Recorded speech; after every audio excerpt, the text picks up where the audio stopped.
And మళ్ళీ రీసెంట్గా మన ఊర్లో ఇప్పటికీ కూడా వివక్ష ఉంది, మనం అనుభవిస్తున్నాం. కాకపోతే ఏంటంటే ఎవరిని కూడా చెప్పుకోలేకపోతున్నాం.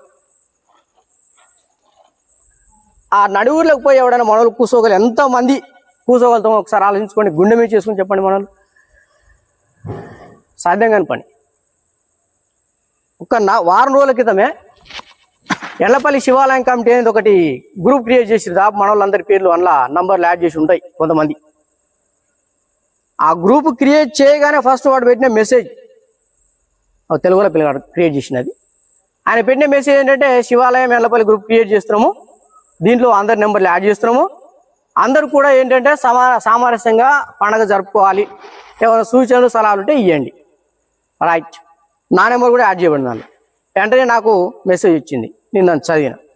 ఒకటే విషయం అన్న నేను, ఎందుకంటే గతంలో నేను ఇది అనుభవించిన. ఇక్కడ ఏంటంటే మన ఊర్లో శివాలయంకి, శివుని జాతరకి దేవుని తిప్పుతారు.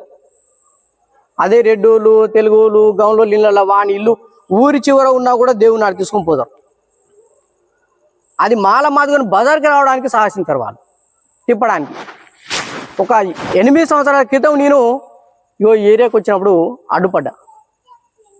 మా బజార్కి ఎందుకు రారు, మేము మనుషులం కాదా అని కనీసం ఒక అర్ధ గంట సేపు అక్కడ వాగ్యుద్ధం చేసిన. దానివల్ల నాకేమంటే ఇది మనసులోకి వచ్చింది, శివాలయం కమిటీ, దాంట్లో సలహాలు పెట్టమన్నారు కదా. ఫస్ట్ థింగ్ ఏంటంటే కమిటీలో ప్రతి కులం, మా ఎల్లపల్లిలో ఉన్న ప్రతి కులం నుంచి మెంబర్స్ ఉండాలి. ఫస్ట్ థింగ్ అది. ఇంకో విషయం ఏంటంటే శివాలయం రోజు జరిగే ఊరేగింపు, దేవుని జాతర అయితే ఉందో, ప్రతి బజార్ కూడా ప్రతి ఏరియాకి వచ్చే విధంగా మీరు ఏమైనా చేయగలిగి చేయండి అని పెట్టిన మెసేజ్. అది మనోళ్ళు చేయరు కాదని వాడు వెంటనే తెల్లారే ఆ గ్రూప్ నుంచి నా నెంబర్ రిమూవ్ చేసిండు. చూడండి ఒక్కసారి ఎంత వివక్ష ఉందో మన ఊర్లో. ఎక్కడో ఎందుకు మన ఊర్లోనే ఈ వివక్ష ఉన్నది. ఆయన ఆ మహానుభావుడు చేసిన పని వల్ల మనం ఈరోజు ఈ మాత్రం ఉంటున్నాం.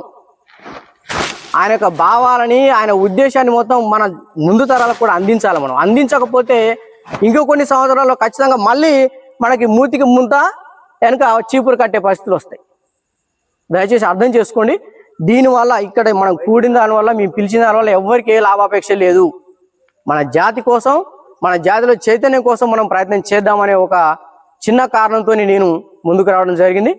దానికి మనోళ్ళందరూ సహకరించేందుకు నేను కృతజ్ఞుని.